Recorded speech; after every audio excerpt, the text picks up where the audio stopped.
ధర్మరాజుకి రాజ్యం వచ్చేసింది. వాళ్ళందరూ చనిపోయింది 100 మంది కౌరవులు. పిల్లలు కూర్చోండి. అయితే బాబా ఎవరిని? భగవంతుని. ధర్మరాజు అంటున్నారు 5 వేళ్ళు అంతా బాగుంది, రాజ్యం మనకు వచ్చింది, ఇప్పుడు అందరం స్థిరమైన తీర్థయాత్రలు పోదామా అన్నాడు ధర్మరాజు. మీకు ఏడు పని, నాకు బోలేడు పని ఉంది. ఎందుకు? సృష్టిని నడిపేవాడికి పని లేదా? అందుకనే నేను రాను అన్నాడు. బాబా అన్ని పనుల్లో నువ్వున్నావు, ఈ తీర్థయాత్రలో కూడా నువ్వు ఉంటే బాగుంటుంది అన్నాడు. అనగానే అవునా అని చెప్పి సోరకాయని తీసి, ఇది మీ బావ అనుకో. ఇంతప్పుడు సోరకాయ తీసి ఏమన్నాడు? ఈ బావ మీరు ఏడ మొక్కితే ఆడ ముంచు, ఏడ యజ్ఞం చేస్తారో ఆడ మొక్కిపోయింది. సోరకాయ పండబెట్టి మొక్కిపోయింది. ఏ ఆయన ఇలా చేసి సోరకాయ కాకరకాయ ఆల్రెడీ చేదే ఉంటుంది కదా,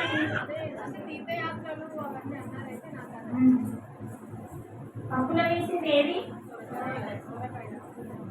చక్కగా ఇవి కూడా చేదు ఉంటాయి. దోసకాయలు సోరకాయలు కూడా చేదు ఉంటాయి. పంటని 2 రకాలు ఉంటాయి. అయితే సోరకాయ ఇచ్చిండు, చక్కగా కొమ్మన్నడు పోయిండు, ముంచిండు, మొక్కిపిచ్చిండు, వచ్చిండు. తీర్థయాత్రలన్నీ తిరిగిండు, వచ్చిండు. అంటే ఈ స్టోరీ అందరికీ తెలిసే, కానీ మనము భగవంతుడే ఈ కథని చెప్పిండు ధర్మరాజు. మరి మనకెందుకు కూడా ఎక్కట్లేదు అంటే, ఇది భగవంతుడు చెప్పినా కూడా మనం ఇంకా సత్యమని తెలుసుకోలేకపోతున్నాం. మళ్ళీ అందుకే గుర్తు చేయడానికి. అయితే మరి సోరకాయ ఏం చేయాలి? బాగా వచ్చినాం కదా అన్నాడు. ఏం చేస్తావు? తీర్థయాత్రలు తిరిగి వచ్చినప్పుడు పూర్వం ఏం చేసేవాళ్ళు? వచ్చి ఏదో పూజ చేయించుకొని అన్నదానం చేసేవారు. ఇప్పుడు అదంతా ఏం లేదు, తక్కువ అయిపోయింది. అయితే ఆ భోజనంలో చేసే వంటలలో సాంబార్లో వేసేయండి వేసేసి, ఇక వంటలన్నీ సిద్ధంగా కూర్చున్నారు, అందరూ వడ్డించింది. బుక్క పెట్టేసరికి పప్పు అంతా చేదైపోయింది.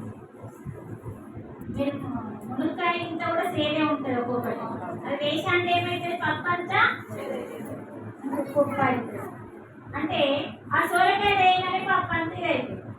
అప్పుడు ఏం చేసిండు? బాబా పప్పు అంతా చేదైపోయింది అని. అవునా, సోరకాయ నేను ఇచ్చేటప్పుడు సేదే ఉంటే మరి అని చెప్పాను. బాబా అట్లా ఇట్లా చేదు ఇచ్చి మరి ఏమని ఎందుకు చెప్పినావంటే, అదే నేను ఇచ్చేటప్పుడు సేదే ఉండే, కానీ నువ్వు తీర్థయాత్రలకు తీసుకెళ్ళినావు కదా, ఉంచినావు కదా, మొక్కిపించినావు కదా, దాని గుణం పోయిందేమో అనుకొని పప్పు వేయమా.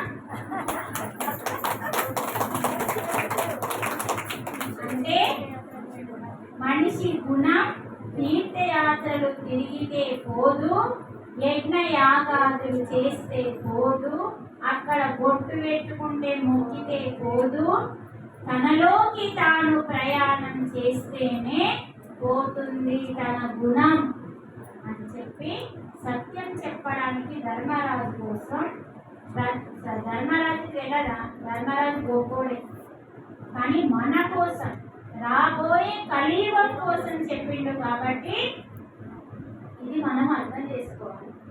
డబ్బులు తీర్థయాత్రల కోసం ఖర్చు పెట్టకండి. ఏ ఇల్లైతే మలమలలాడిపోతుందో ఆహారం లేక వెతకండి, అది మన బాధ్యత. వెతికి ఆ తీర్థయాత్రలకి ఎన్ని ఖర్చు చేస్తావో